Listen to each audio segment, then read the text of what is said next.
से और सबसे पहले बात करेंगे संसद की कि संसद में राष्ट्रपति का अभिभाषण जो है उस पर धन्यवाद प्रस्ताव पर चर्चा चल रही है, लेकिन विपक्ष ने यहां भी हंगामा कर दिया। महाकुंभ के हादसे पर संसद में हंगामा कर दिया। संसद में बजट सत्र के तीसरे दिन हंगामा। विपक्ष ने महाकुंभ में भगदड़ की घटना को लेकर यह हंगामा कर दिया। दरअसल कार्यवाही शुरू होते ही लोकसभा और राज्यसभा दोनों ही सदनों में विपक्ष ने जमकर हंगामा करना शुरू कर दिया। तो नारेबाजी करते नजर आए विपक्षी सांसद। लोकसभा सांसद ओम बिरला ने विपक्ष को सुनाई खरी खरी। कहा, जनता ने आपको टेबल तोड़ने के लिए नहीं, चर्चा के लिए भेजा है, ये लोकसभा अध्यक्ष ने कहा। राष्ट्रपति ने कुंभ हादसे का भी जिक्र किया है। उनके अभिभाषण पर चर्चा के दौरान इस पर बहस की जा सकती है, ये लोकसभा अध्यक्ष ने कहा। विपक्ष के हंगामे के बीच राष्ट्रपति के अभिभाषण पर धन्यवाद प्रस्ताव पर चर्चा जारी है। तो इसी चर्चा में लोकसभा में नेता प्रतिपक्ष राहुल गांधी ने भी बहस में हिस्सा लिया और राहुल गांधी ने कहा, बीजेपी के ओबीसी सांसदों को कोई पावर ही नहीं है। साथ ही राहुल गांधी बोले, चीन हमारी जमीन पर काबिज है। एक बात और बड़ी कही उन्होंने, मैन्युफैक्चरिंग 60 साल में निचले स्तर पर है। कहा, मेक इन इंडिया अच्छा आइडिया है, पीएम ने कोशिश भी की लेकिन फेल हो गए। लेकिन यह तो बात रही, सवाल यह है कि क्या विपक्ष सिर्फ अपने एजेंडे पर ही बहस चाहता है? आज का रवैया तो यही बता रहा है। महाकुंभ के एक हादसे पर विपक्ष की ऐसी राजनीति पर गंभीर सवाल हैं। विपक्ष के कई बड़े नेता भी हादसे पर कर चुके हैं गैर जिम्मेदाराना बयानबाजी, आज भी कर रहे हैं। और इस बीच सुप्रीम कोर्ट ने महाकुंभ हादसे पर दाखिल याचिका को खारिज कर दिया। सुप्रीम कोर्ट ने याचिकाकर्ता को कहा, इलाहाबाद हाईकोर्ट जाइए, वहां पर अपनी याचिका लगाइए, यहां सीधे क्यों चले आते हैं। तो बहरहाल विपक्ष का हंगामा तो हुआ, लेकिन राष्ट्रपति के अभिभाषण पर चर्चा, धन्यवाद प्रस्ताव पर चर्चा जारी है। तो सभी लोग इसमें हिस्सा ले रहे हैं। नेता प्रतिपक्ष राहुल गांधी ने भी हिस्सा लिया और सदन में राष्ट्रपति के अभिभाषण पर चर्चा में बोलते भाजपा पर ओबीसी सांसदों को पावर और सत्ता से दूर रखने का आरोप लगाया। OBC population of this country is not one less than 50%, possibly 55%. 16% are Dalits, 9% are Adivasis, 15% are minorities. So at the center of any new development paradigm for this country, which runs parallel with the production paradigm I spoke of, which works together with the production paradigm I spoke of, is the participation of lower castes, OBCs, Dalits, Adivasis in the wealth of this country. If we look at the largest corporates in this country, they're all owned. None of them are owned by OBCs. None of them are owned by Dalits. None of them are owned by tribals.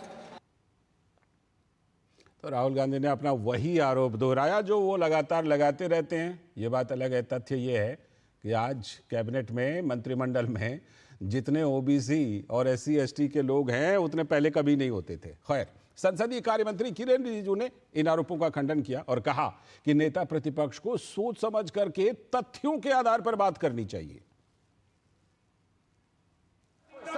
Leader of opposition cannot make such serious unsubstantiated statement. This is related to the relation between two countries, and he is making a unverified statement about invitation of the Prime Minister of our country. Is matter of our dignity. How can you make such kind of statement? He is leader of opposition, sir. तो हंगामा भी हुआ, चर्चा भी चल रही है। क्या कुछ अपडेट है? संसद भवन से जुड़ रहे हैं हमारे संवाददाता शैलेंद्र मिश्र और साथ में हमारे साथ इस खबर पर चर्चा करने के लिए हमारे सलाहकार संपादक विनोद मिश्र जी भी स्टूडियो में जुड़े हुए हैं। मैं सीधे पहले शैलेंद्र के पास ही चलता हूं। शैलेंद्र, पहले तो यही अपडेट दे दीजिए। शुरुआत में तो बड़े हंगामा किए कि महाकुंभ में हादसा हो गया, ये हो गया, डेटा चाहिए, वो चाहिए, कैसे हुआ, मिसमैनेजमेंट था, तमाम बातें उठाई। लेकिन बाद में चलिए, अच्छी बात है कि चर्चा हो रही है। अब इस चर्चा में जो बातें उठाई जा रही हैं, आज आखिर लोकसभा अध्यक्ष को ये क्यों कहना पड़ा कि क्या आपको लोगों ने टेबल तोड़ने के लिए भेजा है और वही आप यहां पर कर रहे हैं? आखिर लोकसभा अध्यक्ष को इतनी कड़ी टिप्पणी करने के लिए क्यों मजबूर होना पड़ा शैलेंद्र? ये देखिए, जब प्रश्नकाल चल रहा था, पूरे प्रश्नकाल के दौरान विपक्षी सांसदों ने, विपक्ष के नेताओं ने लगातार हंगामा किया और प्रश्नकाल को बाधित करने की कोशिश की और उस हंगामे के बीच ही प्रश्नकाल में उत्तर दिए गए संबंधित मंत्रियों द्वारा। और उसके बाद जो महत्वपूर्ण प्रस्तावलियां सदन के पटल पर रखी गई, एक बिल सदन के पटल पर रखा गया और फिर राष्ट्रपति के भाषण पर धन्यवाद प्रस्ताव पर चर्चा शुरू होनी थी, लेकिन लगातार हंगामा जारी रहा था।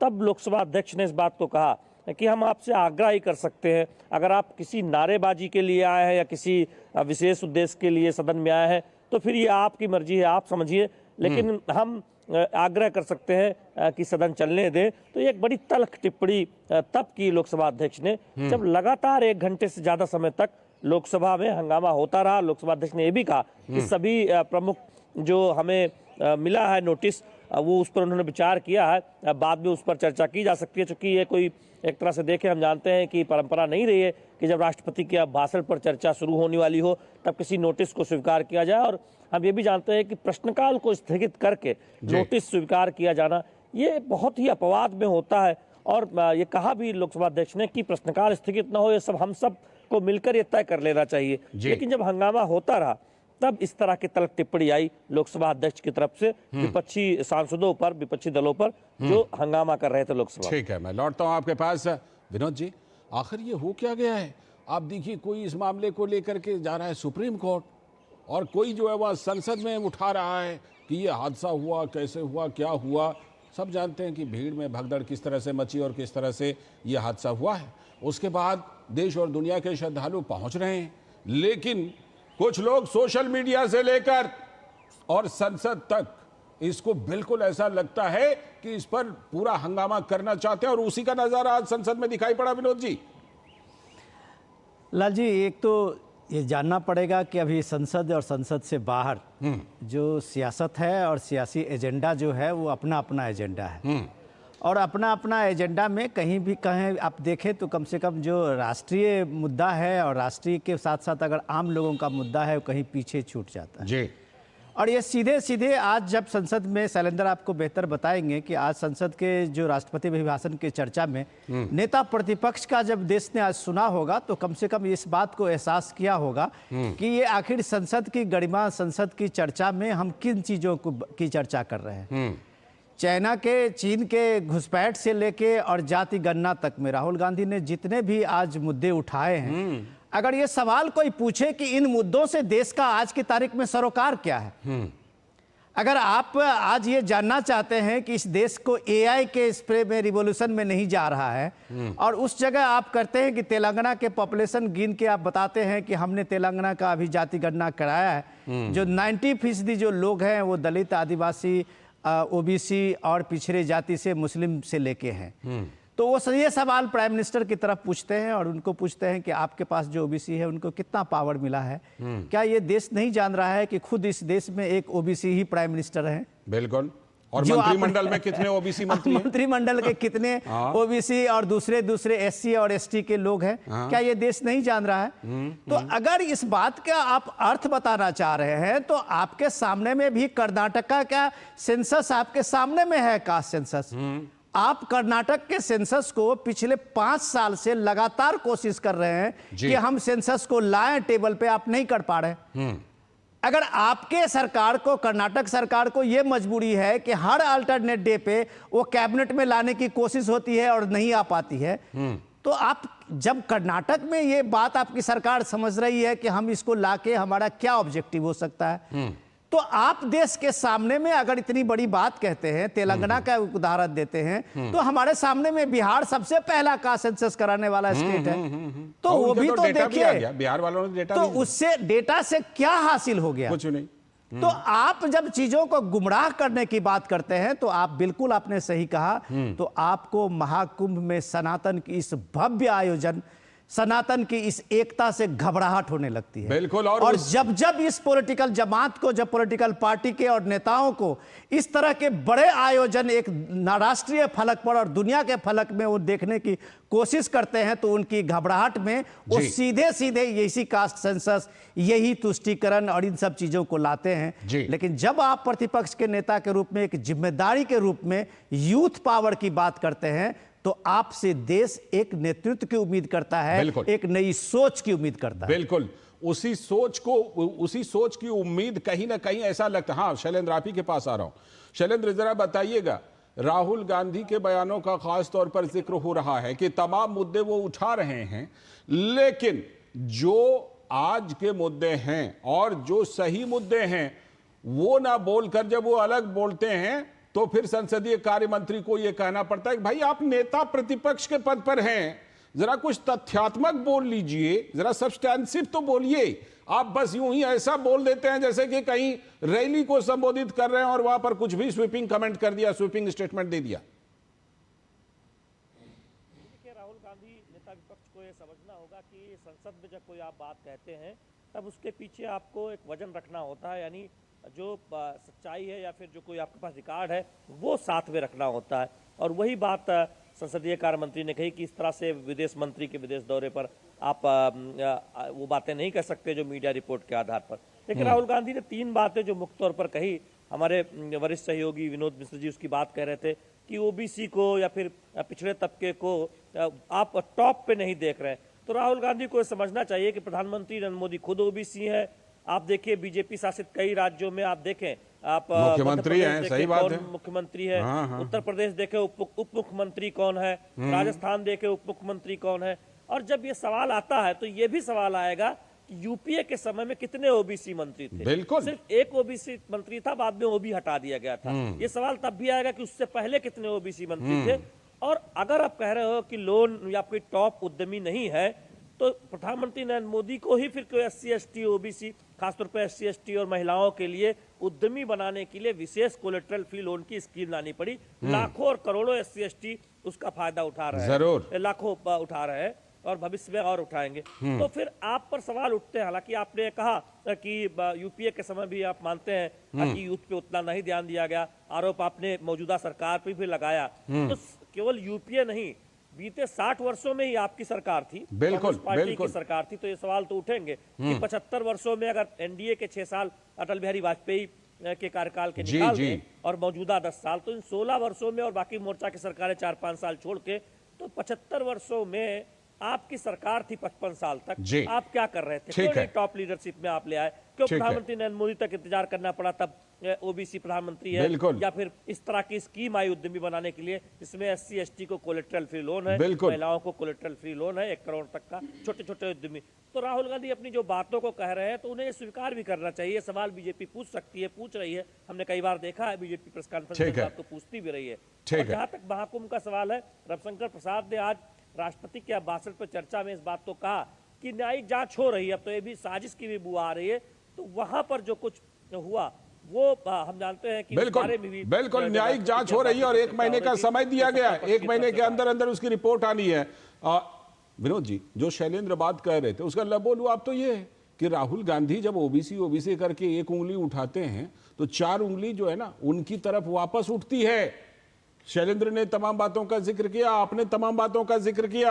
ओबीसी कमीशन को संवैधानिक दर्जा देने वाली सरकार कौन है? मोदी सरकार है जिन्होंने संवैधानिक दर्जा दिया। अगर बात ओबीसी की ही कर लें तो लाल जी, सबसे इंपॉर्टेंट ये है कि आज जो राहुल गांधी भाषण कर रहे थे प्रतिपक्ष के नेता के रूप में, तो आप ये देखिए कि वो नेता प्रतिपक्ष है और उसके बाद राहुल गांधी खुद कहते हैं कि हम सिर्फ कांग्रेस के नेता नहीं हैं, हम पूरे सदन के विपक्ष के नेता हैं। आपके विपक्ष के नेता के सदन की क्या ये गरिमा है कि आप अपने जो सैनिक फोर्स है, आपके सैनिक सेना के प्रतिष्ठान है और सेना के प्रतिष्ठान की तरफ से अगर चाइना के बारे में आपको एक क्लियर कहा जा रहा है, तब आप उस बात को झूठ करार दे रहे हैं। आपका इलेक्शन कमीशन एक संस्था है, जो इलेक्शन कमीशन की संस्था पूरी दुनिया में एक तरह से आप कह सकते हैं कि उसकी इज्जत है। बिल्कुल। आपको कोई चर्चा करनी है इलेक्शन कमीशन में, आप दसियों बार जाके उसका डिस्कस कर चुके हैं। इलेक्शन चीफ इलेक्शन कमीशन ने खुद आपको प्रेस कॉन्फ्रेंस से लेके आपके लोगों को संतुष्ट किया है। आप उसके मुद्दे को उठा रहे हैं कि ये वोटर लिस्ट कहां से बना, ये इतने वोटर्स कहां आ गए। ये सारे चीजें चुनाव की चर्चा में तो हो सकता है कि चुनाव में आप ला सकते हैं, बिल्कुल। लेकिन एक जिम्मेदारी के पद पर रहते हुए एक जिम्मेदार संस्था के सामने में, जो राष्ट्र की सबसे बड़ी पंचायत है, वहां किसी संस्था को, भारत की एक संस्था को अगर आप इस तरह से आप उसको डिफेम करते हैं तो इसका कोई बड़ा अच्छा मैसेज नहीं जाता है। बिल्कुल। आपको एक पॉलिटिकल राइवलरी मोदी गवर्नमेंट से हो सकती है, बीजेपी से हो सकती है, लेकिन आप संस्थाओं पे, सेना के संस्थाओं पे जब आप सवाल उठाते हैं और चाइना के घुसपैठ पे बात करते हैं, तो आपको एक बार अपनी संस्थाओं की इज्जत करनी चाहिए कि हमारी भारतीय सुरक्षा की जितनी एजेंसियां हैं उसने उस बात पे क्या अपना दृष्टिकोण रखा है। आप बिल्कुल। उससे अपने को ऊपर मान लेते हैं। ठीक है। तो इन सारी चीजों को समझते हुए इतना तो कहा जा सकता है कि जो सीरियस नोट पे आज राहुल गांधी बात करते हुए दिखे थे, वो शायद सीरियस नोट पे अभी आने में उनको बहुत टाइम लगेगा। यही इसी का तो सबको इंतजार है कि नेता प्रतिपक्ष इस देश के, इतने बड़े लोकतंत्र की, वो नेता प्रतिपक्ष का जो संबोधन होता है संसद के अंदर और जो एक नुक्कड़ सभा में संबोधन होता है, जनसभा में, सब उसमें कोई अंतर नजर नहीं आता। इसका इंतजार है लोगों को कि नेता प्रतिपक्ष इस तरह से तथ्यात्मक बोले कि संसद के अंदर अच्छी बहस देखने को मिले। बहुत बहुत शुक्रिया शैलेंद्र फिलहाल जुड़ने के लिए आपका, और विनोद जी आप हमारे साथ बने रहिएगा।